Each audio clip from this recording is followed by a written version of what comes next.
Welcome, dear brothers and sisters, to another episode of the Lenten Heralds. Today we will be looking at the Gospel of Matthew, chapter 11, verses 28 to 30.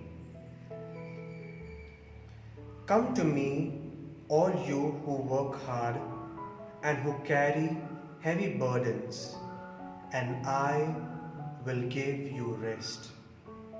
Take my yoke upon you and learn from me, for I am gentle and humble of heart, and you will find rest. For my yoke is good and my burden is light. The word of the Lord. Thanks be to God. Dear brothers and sisters, it gives me great joy to share with you my reflection on this particular passage. In this passage, we will try to look at three things that Jesus is trying to say. There are three imperative forms that we find in this gospel passage. The first one is, come to me. Jesus is commanding, come to me. The next order of Jesus is, take my yoke. That's the second imperative form. And the third imperative form is, learn from me. So we have these three imperative forms or commands or order of Jesus. Let's reflect on each of these and what Jesus has to tell us during this Holy Week. Let's begin with the first one. Come to me, says Jesus. And right at the very start, these words are saying, come to me. This invitation, when you see this passage, my dear brothers and sisters, is this invitation for all those who have worked hard, who are heavily burdened, who are tired and who desperately require a rest, a retreat, a picnic or a holiday or a vacation. These are these words where Jesus is inviting those people. And I'm very sure, my brothers and sisters, that we all require rest. We all require a rest, not the retreat kind of a rest, a vacation kind of a rest, but a rest which only Jesus can give. Nothing else in this world. A resort will not give us this rest that we are looking for. Even so that we would get tired and we will come back when we come back from this resort and this refreshment. But very important to ask, I find myself tired and weary. Do you find yourself the same way? Do you recognize that you are also a weary person? You are also tired and you require this rest which Jesus offers. This invitation is for you then, my dear brothers and sisters. Jesus is giving this invitation personally to you, telling you to come to me. Let's look at the second imperative. Take my yoke. Now what does this word yoke mean? The yoke is not the egg yolk. As a child, I would think that the yellow part of the egg is what is this yolk that it is speaking about. But this is not that yolk what Jesus is talking over here. This yoke is which the farmers use. It is a farming equipment which is used to bind two bulls or two animals together so that they can plow the farm. That it is that instrument. It is a cross sort of a figure of a wooden instrument. So this instrument, the yoke, Y-O-K-E, yoke, is a symbol in many ways of slavery, of burden, of pain and of suffering. And yet you see, when Jesus is telling us to come to Him, He is telling you and me to take this yoke upon Him, upon ourselves. What is Jesus trying to tell us? Are you confused? Yes, Jesus is certainly asking you to take His yoke because His yoke is light. His yoke will lighten you. It is light than the burdens of this world that the world has given you. Yoke in the Old Testament has a very particular meaning. The rabbis and their teachings, the Pharisees and their teachings, and their patent or their brand of understanding the Old Testament had become a burden, had become like a yoke on the Jewish people. And this is where Jesus is coming, and he's telling you, leave their yoke away and take my yoke, because their yoke has burdened you. Take my yoke, for it is light. And I don't know, my dear brothers and sisters, if you realize what is the biggest yoke in your life and in my life. It is the sin that we hold on to.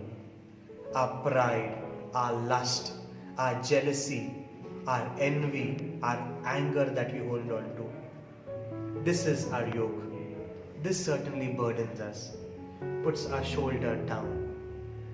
And this is where Jesus is asking you to trade that yoke of yours with the yoke of Jesus, which is light. And this brings us to the third imperative. What is this yoke of Jesus? We come to know in this third imperative, where Jesus is telling us, learn from me. You have been burdened by the commandments and the teachings of the Pharisees and the scribes. Get rid of that yoke, of that burden, and learn from me, is what Jesus is trying to tell us. Because his teaching is very simple. His teaching is just love. His teaching is just love. And if you are in this situation where you are burdened, Jesus is coming to liberate you. That's the good news for you. This Holy Week, Jesus comes to liberate you. Let this Holy Week not just pass by without you exchanging this yoke of sin with the yoke of Jesus, which is light for you. Most of you, I'm sure, have seen this image of the Sacred Heart of Jesus.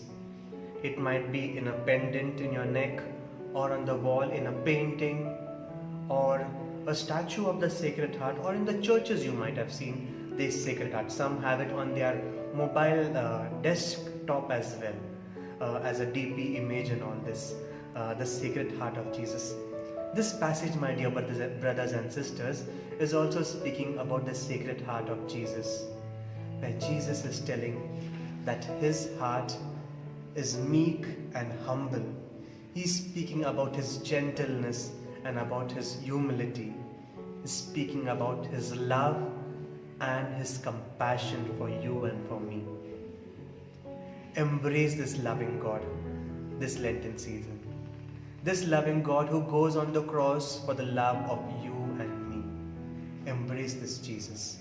For only in embracing this crucified Jesus on the cross can we have eternal rest here on earth, then in the next world to come. Have a blessed Holy Week and a Holy Easter. God bless you all.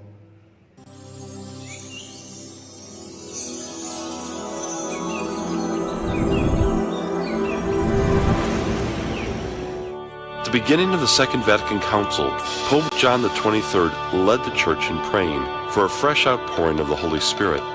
Renew your wonders in this our day, as by a new Pentecost. A few years later, seemingly as a result of John XXIII's prayer for renewal, a significant event took place that would forever change the lives of millions of Catholics and the Church itself.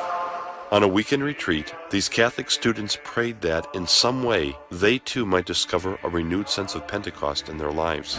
Those who prayed for the experience that came to be known as baptism in the Spirit had experiences similar to all the others: a new depth of prayer, love for the Scriptures, a devotion to the Eucharist, a heart for evangelization, a call to conversion, and a life of holiness. On Pentecost Sunday in 1975, Cardinal Sunens and 10,000 individuals who had this charismatic experience met with Pope Paul VI. We are pleased to see signs of this renewal. long life for the charismatics.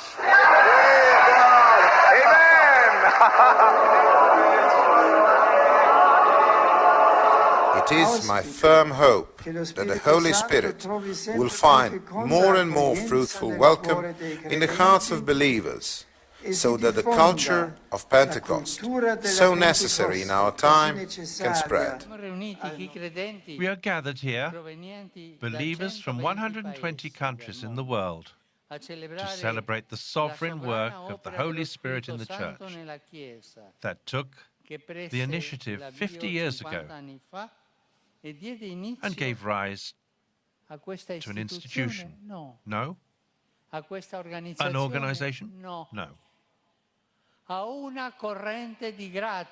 To a current of grace.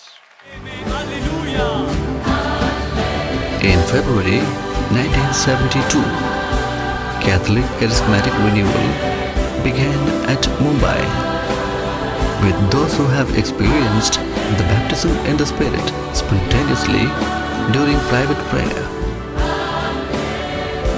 Today, Catholic Charismatic Renewal is present in every diocese and state of India. Today, statistically, it is the largest and fastest growing movement in the Catholic Church and is found in all continents and cultures. Priests, religious sisters, and laypersons make up the estimated 120 million who have been influenced by the renewal movement.